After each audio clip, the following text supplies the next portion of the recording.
Hello everyone, नमस्ते अनि स्वागत छ हजुरहरूलाई हिमालय किचनमा। आज म हजुरहरूको लागि लिएर आएको छु एकदमै मिठो चिकन सुपको रेसिपी। यसलाई चाहिँ हामी रुगा खोकी लागेको बेला, सन्चो नभएको बेला पनि बनाएर यसलाई हामी पिउन सक्छौँ। एकदमै हेल्दी हुन्छ र बनाउन पनि सजिलो हुन्छ। यसको लागि मैले यहाँ प्यानमा एक सानो चम्चा घिउलाई मैले तताउन राखेको छु। मैले यसमा फुराएँ थोरै जीरा। यो चाहिँ अप्सनल हो, जीरा फुराउन मन लाग्दैन भने नफुराउँदा पनि हुन्छ।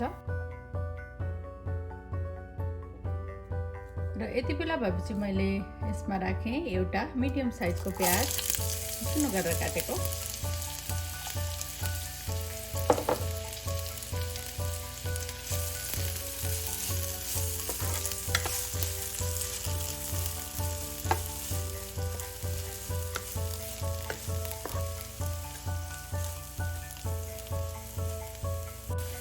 यति बेलापछि मैले यसमा राखेँ 3-4वटा जति लसुनलाई यसरी काटेर मसिनो टुक्रा पारेर हजुरहरूले अदुवा पनि राख्न सक्नुहुन्छ। अब यसलाई चलाइदिउँ।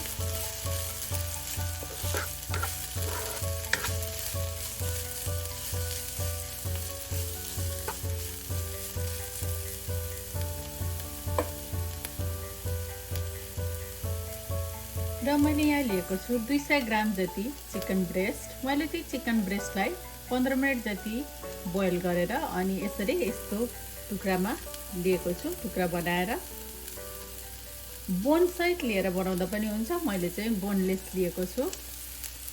अब यसलाई राखेँ मैले। थोरै नुन राखेँ ब्रेस्ट राखेर।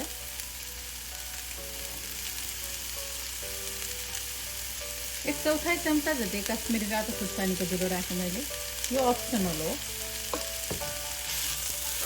अब यसलाई मिक्स गर्छौँ।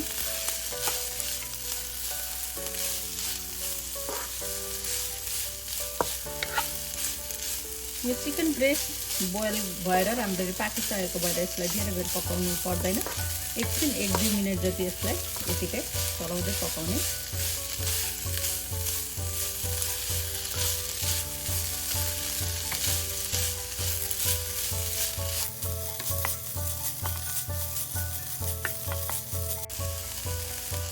र यति बेला मैले यसमा राखेँ 1/4 चम्चा मरिचको धुलो। हजुरहरूले अलिकति धेरै आधा सानो चम्चा जति राख्न पनि सक्नुहुन्छ।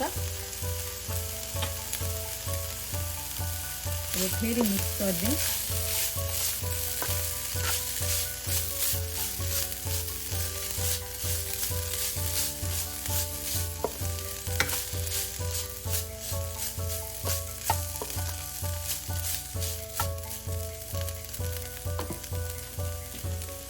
अब मैले यसमा राखेँ पानी।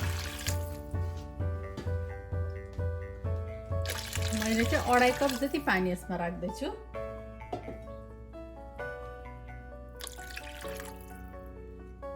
थोरै नुन थपेँ मैले आफ्नो स्वाद अनुसार। चलाइदिउँ।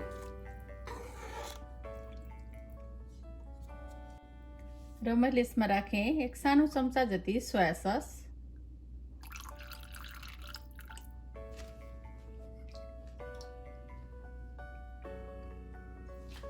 त्यसैगरी एक ठुलो चम्चा कर्न स्टार्चलाई यसरी घोल बनाएर मैले लिएको छु, त्यसलाई राखेँ।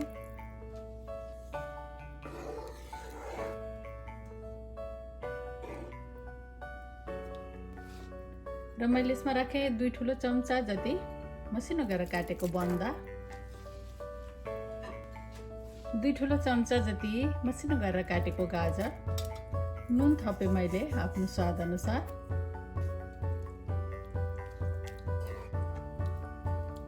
अब यसलाई चाहिँ 2-4 मिनट जति उमाल्नु पर्छ।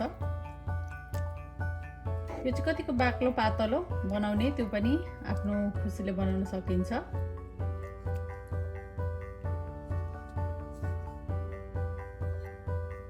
म चाहिँ यसमा अरू आधा कप जति पानी थप्दैछु र अब यसलाई 2-4 मिनट राम्ररी उमाल्ने।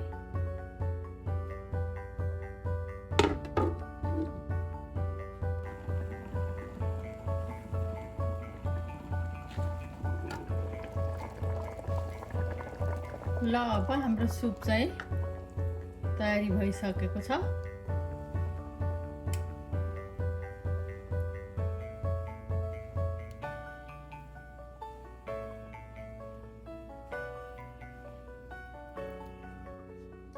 ल अब हाम्रो एकदमै मिठो हेल्दी चिकन सुप चाहिँ यसरी बनेर खानको लागि रेडी भएको छ।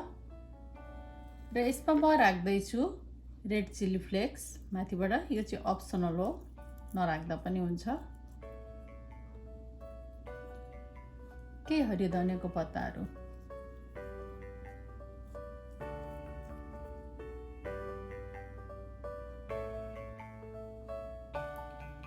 हजुरहरू पनि यसै गरी चिकन सुप बनाएर तातो तातो चिकन सुपलाई इन्जोय गर्नुहोला। हस् त, यो छिटो मिठो तयार हुने चिकन सुपको रेसिपी हजुरहरूलाई राम्रो लाग्यो भने हाम्रो भिडियोलाई लाइक कमेन्ट सेयर गरिदिनु होला। यस्तै यस्तै रेसिपीहरूको लागि हाम्रो च्यानललाई सब्सक्राइब पनि गरिदिनु होला। सब्सक्राइब गरिसकेपछि नजिक रहेको नोटिफिकेसन बेललाई पनि अवश्य पनि क्लिक गरिदिनु होला।